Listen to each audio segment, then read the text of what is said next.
because of this man, William Wallace. Please make way.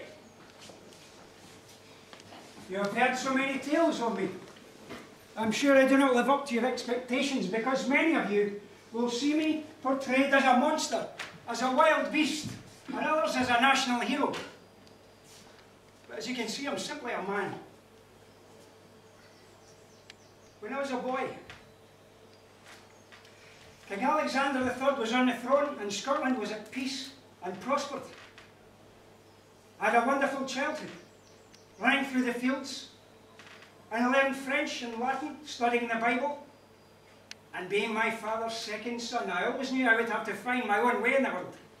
For I knew I would not inherit any of his lands or money. But I was quite content with my ambition to become a scribe, and thought if I studied hard enough, I may even be accepted to the priesthood. So yes, I had no thoughts of being a warrior or a fighter for freedom. But in the short time it took me to grow from a boy to a man, Scotland had changed. Our country was in ruins. Our own nobles were at each other's throats. And our land was occupied by English soldiers. Now, I'd watched this from my home in Lanark, watched all this happen. Watched as Edward Longshanks, the English king, slaughtered, murdered 8,000 true Scots at Berwick. Watched our own nobles bow and surrender before him and swear allegiance to him after defeat at Dunbar. I watched as Edward pillaged our country, stealing our coronation stone and removing it to London. Watched him infest our churches, villages, towns and cities with English soldiers, enforcing English laws upon Scottish people. And I watched until I could watch no more. And as my anger grew, I gathered like-minded people around me, and we attacked the English garrison at Ayr. Well, after that, news spread that Scots were fighting back, and many more have joined us, and we have become a real force. Now Edward has declared me an outlaw, to be arrested on sight. One evening, he sent his Sheriff Hesselrig to my door and set my home on fire. I wasn't there. But my dear wife Marion was. She fled from the flames, but Hesselrig had his men throw her back into the fire and was burned to death. Well, the rage within me. We then attacked the garrison at Lanark, boarded up the men in their barracks and set it on fire.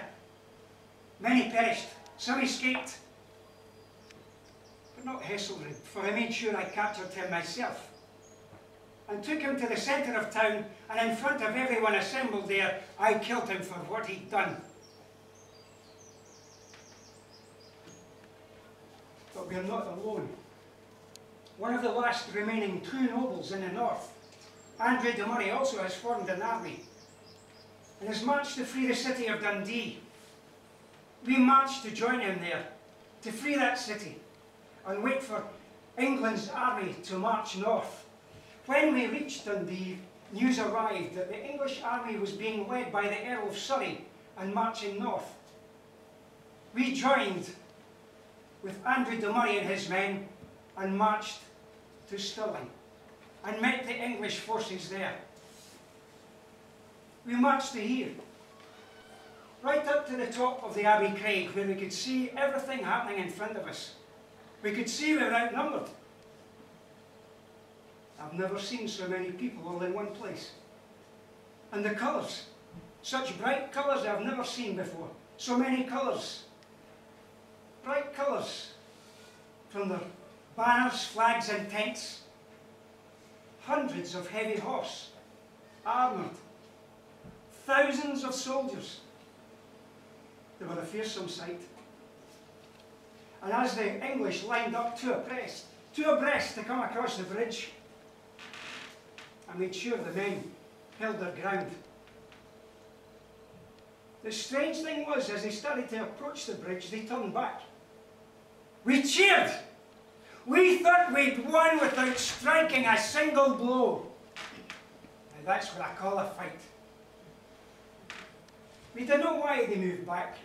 Later we heard it was possibly because the Earl of Surrey needed a lie-in before he led his men to slaughter. We saw them assemble again and approach the bridge. This time, two of their clergy, two chaplains from the English church, made their way forward into our camp.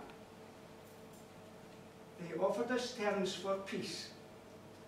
Well, I laughed at them, sent them packing, and sent them back with a message to their king that Scots would not be subjected to his rule, and we wanted no peace under English rule. So for the third time that day, the English assembled and ready to cross the bridge two abreast. Over they came, 100 heavy horse, a few thousand soldiers, enough to make it a good fight. All the while the men were anxious to get in about them. But I made sure they hold their ground. I sent their spearmen down to loop off the river, stand bank to bank.